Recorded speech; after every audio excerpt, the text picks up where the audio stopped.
And the next presentation is titled Entitled to be Bad, the Impact of Leaders' Self-Licensing on Followers' Unethical Decision-Making in the Greek School Reality. And the presenter is Χατζή Βασιλική, Γαλανού Αικατερίνη, Καραμάνης Κωνσταντίνος, παρακαλώ. Γεια σας, καλώς ήρθατε.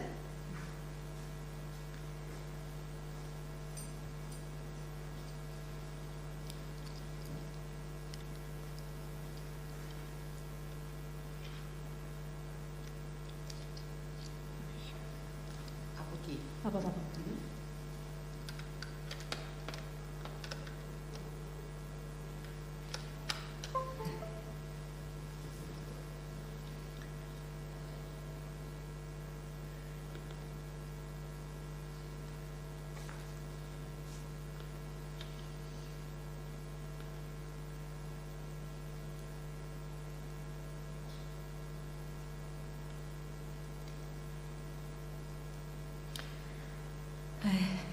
Καλησπέρα.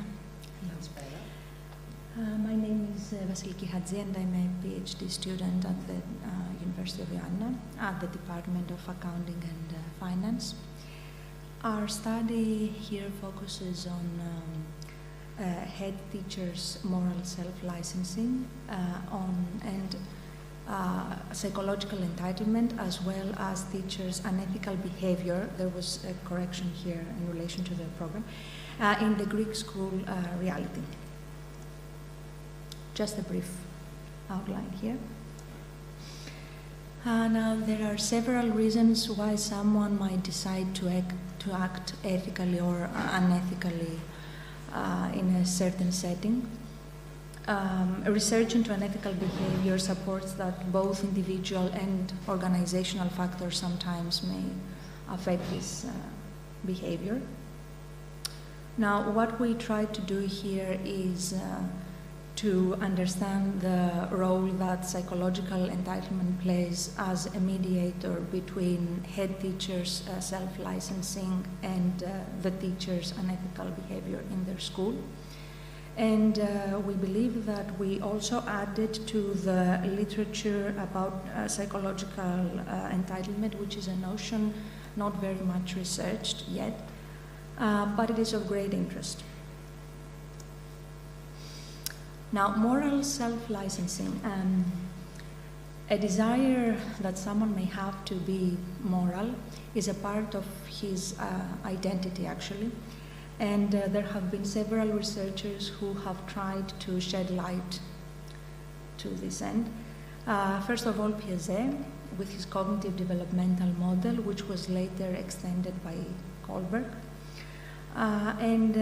He showed that moral reasoning sometimes, someone who has moral reasoning, sometimes it is enough in order to have an ethical behavior, a moral behavior. Moving on to Bandura with his socio-cognitive model, again, he focused on moral reasoning and how we can achieve moral behavior through that. Then, a few decades ago, moral identity, a new psychological construct, emerged, and it actually talked about how people can be moral or not, depending on the situations. In our effort to be moral, sometimes we have some psychological mechanisms which can help us, and one of them is moral self-licensing. Now, that is the license we give ourselves to behave immorally, even in situations, of course, where we shouldn't. There are two versions of this theory. One is the moral credits model. It is a metaphor, actually, of morality as a bank account in which good deeds establish moral credits that we can later on use in order to buy, let's say, unethical behavior to ourselves. And then there is the moral credentials model, which holds that past moral behavior is actually a lens through which we see our current behavior without feeling guilt if something immoral or abusive takes place. Now, psychological entitlement. It is actually a component of narcissism in personality pathology, according to the American Psychiatric Association. That is, individuals feel that they deserve more than other people.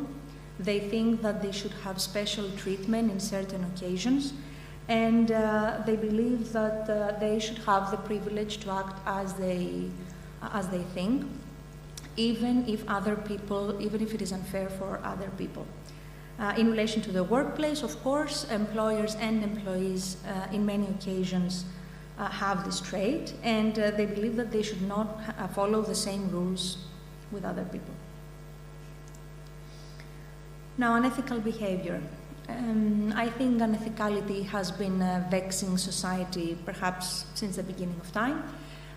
There are several scholars who have tried to explore the different ways that human relationships are interwoven. One of them was Blau with his social exchange theory, which actually holds that there are people who participate in an exchange, and if this exchange is beneficial for both of them, then it is okay. But if one of them doesn't benefit from the other, or if the cost is higher than the reward, then the relationship will be terminated. Teifel and Turner talked about the social identity theory, in which people actually form partly their moral behavior and their moral identity in relation to the groups to which they belong. So sometimes they might be engaged in a pro-other behavior in order not to be excluded from the group. Deontic justice theory, on the other hand, holds that sometimes people who even witness an immoral or abusive behavior, they are unwilling to accept it, and they will do something in order to, or not only to avoid it, but to prevent it.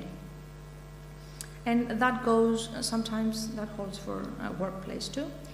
The stakeholder theory has to do with different stakeholders. Here, for example, at school, head teachers, parents, they are all stakeholders. They have different interests, and all of them need to be met, but sometimes they are in congruence, so that might be a problem, and someone might act immorally or unethically. Last but not least, Vardy and Winner talked about organizational misbehavior, that is any behavior which is intentional and which is not within the organizational limits and values. Now, our hypothesis, first of all, head teachers' moral self-licensing, and it is positively related to teachers' unethical behavior and to teachers' psychological entitlement. And here we have the mediator. Our mediator in this research is psychological entitlement, and it mediates the relationship between head teachers' moral self-licensing and unethical behavior. Our methodology, the data was collected through survey via emails, surveys, and printed questionnaires from the head teachers at schools of primary and secondary education in Ioannina. We had 120 approximately head teachers, and from them 97 responded, which is approximately 81%. The majority of participants was female, and they belong to the 51 to 60 age group, just some demographics. Now, the measurements, head teachers' moral self-licensing was measured using a 5-item scale for moral credits and a 13-item for 9 moral traits based on Aquino and Reed. Psychological entitlement with a 9-item scale, which was adopted by Campbell, and unethical behavior with an 18-item scale, which was adopted from Vardy. All of them were on the 5-point Likert scale, from strongly disagree to strongly agree. Here we can see the mean standard deviations and correlations and Cronbach alphas. We can see that all the coefficients followed the expected directions, and we had a significant relationship indeed from the head teacher's moral self-licensing to the teacher's psychological entitlement and to their unethical behavior. And here in table 2, we can see the standardized regression analysis for the mediated effects, which were necessary in order to make the hypothesis valid. Now, the conclusions, which are rather important for any research. What we tried to do here was to see if there is a relationship among the psychological entitlement and entitled individuals, that is, and people with self-serving behaviors, and how they can respond to ethical dilemmas in their school reality. To our knowledge, this is the first attempt in order to connect these three aspects, especially at schools. So we believe that we have supported our hypothesis, and we have found that they are positively correlated. Something we should perhaps keep in mind is that head teachers have a very challenging reality, and they have to find ways in which to make their everyday life and the teacher's everyday life better.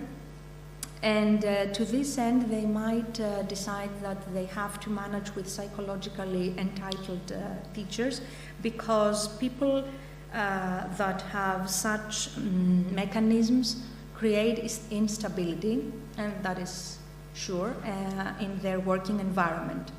And on the contrary, they could invest on more on people who are low in psychological entitlement and unethical behavior, of course.